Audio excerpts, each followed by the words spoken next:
பன்னீருக்கு ஆப்பு வச்சுட்டாங்க. எஸ், இன்னைக்கு இந்தியாவில் அதிகபட்ச வெஜிடேரியன்ஸ் வந்து விரும்பி சாப்பிட்ற ஒரு ஹை ப்ரோட்டீன் ஃபுட்னு சொல்றது நமக்கு பன்னீர். ஆனால் இன்னைக்கு FSSAI ரிப்போர்ட் படி மேக்ஸிமம் பன்னீர் சாப்பிட்றத அவாய்ட் பண்ணிருங்க அப்படின்ற நிலைமைக்கு போயிட்டு இப்போ கலப்படம்னு நம்ம இந்தியாவில் சொல்ற வந்து சாதாரண விஷயம். பல் தேய்க்கிறது எப்படி வந்து சாதாரணமான விஷயமா அந்த மாதிரி தான் கலப்படம் இந்தியாவில். ஆனால் இது சாதாரண லெவலில் இல்லாமல் பெரிய லெவலில் இன்னைக்கு நடந்துருக்கு. அஃபிஷியலி இன்னைக்கு இந்தியாவோட மோஸ்ட் அடல்ட்ரேட்டட் ப்ராடக்ட் பன்னீர். நொய்டால பண்ண பன்னீர் சாம்பிள் டெஸ்டிங்ல 80% சாம்பிள்ஸ் ஃபெயில் ஆயிருக்கு. அண்ட் அதுலயும் 40% வந்து unfit for human consumption or மனுஷன் வந்து சாப்பிடவே கூடாதுன்னு அதை வந்து சொல்லியிருக்காங்க. லக்னோல பண்ண ஒரு டெஸ்டிங்ல 50% பன்னீர் சாம்பிள்ஸ்ல கலப்படம் நடந்திருக்கு. லக்னோ ஆக்ரா எக்ஸ்பிரஸ் வேல 4810 கிலோகிராம் கலப்படம் பண்ண பன்னீரை சீஸ் பண்ணி டிஸ்ட்ராய் பண்ணிருக்காங்க. ராஜ்கோட்ல 800 கிலோகிராம் ஃபேக் பன்னீரை வந்து சீஸ் பண்ணிருக்காங்க. ஹைதராபாத்ல இந்த மாதிரி வயலேஷன்ஸ் நடந்திருக்கு. உத்தரப்பிரதேஷ்ல 1 லிட்டர் கெமிக்கல் வச்சு 500 லிட்டர் ஃபேக் மில்க் ப்ரொடியூஸ் பண்ற ஒரு ஆளை வந்து பிடிச்சிருக்காங்க. அண்ட் நாசிக்ல 239 கிலோகிராம் ஃபேக் பன்னீரை வந்து சீஸ் பண்ணிருக்காங்க. இந்த கலப்படம் பண்ண பன்னீரை தான் நம்ம analogue paneer, synthetic or fake பன்னீர்னு சொல்லுவோம். இது பால்ல இருந்து செய்ய மாட்டாங்க. உங்களுக்கு எண்ணெய், ஸ்டார்ச், அடிட்டிவ்ஸ், நிறைய கெமிக்கல்ஸ் அண்ட் ஒரு டாக்டர் சொன்னதை வச்சு நான் ஃபுட் கிரேட் கெமிக்கல்ஸ், யூரியா, காஸ்டிக்ஸோட ஈவன் டிட்டர்ஜென்ட் யூஸ் பண்ணி இதை கிரியேட் பண்ணி உங்கள்கிட்ட வித்துட்டு இருக்காங்க. சும்மாவா சாமி, திருப்பதி லட்டுலே கலப்படம் பண்ண ஊர் இது.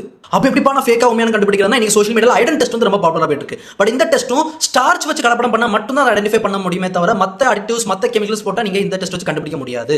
சோ 100% ஆக்யூரேட்டா நீங்க கண்டுபிடிக்கணும்னா உங்களுக்கு வேற வழியே இல்ல. லேபரட்டரி டெஸ்டிங் கொடுத்தா மட்டும் தான் கண்டுபிடிக்க முடியும். ஃபேட் கண்டென்ட் கண்டுபிடிக்கிறது Soxhlet extraction or Gerber method.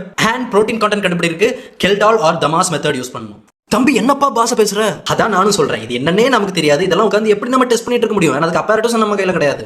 அப்ப என்னப்பா பண்றது, நான் எப்படி நான் சேஃபா வச்சுக்கிறது அப்படின்னு கேட்டீங்கன்னா என்னோட ரெக்கமெண்டேஷன் வந்து நீங்க வெளியில சாப்பிடுறதே ஃபர்ஸ்ட் தயவு செஞ்சு நிப்பாட்டிருங்க. நான் மாடரேஷன் சப்போர்ட் பண்ற ஆளு. பட் இன்னைக்குள்ள இந்த நிலைமை, இந்தியாவோட நிலைமை பார்த்தா மாடரேஷனே எக்ஸ்ட்ரீம் மாதிரி தெரியுது. ஐயோ, அப்ப நான் ப்ரோட்டீன் என்ன பண்றது? நான் வெஜிடேரியன் ஆச்சே, இல்லைன்னா திருவிழா வருது, இந்த டைம் நான் நான்வெஜ் சாப்பிட மாட்டேனே அப்படின்னு கேட்டீங்கன்னா உங்களுக்கு 3 ஆப்ஷன்ஸ் உண்டு. ஒன்னு, நீங்க சோயா பன்னீர் கன்சியூம் பண்ணலாம். அது உங்களுக்கு பிடிக்கல, நான் பன்னீர் தான் சாப்பிடுவேன்னா ஏதோ ஒரு ட்ரஸ்டட் ஆர் ரெப்யூட்டபிள் பிராண்ட் வந்து நீங்க பர்ச்சேஸ் பண்ணலாம்.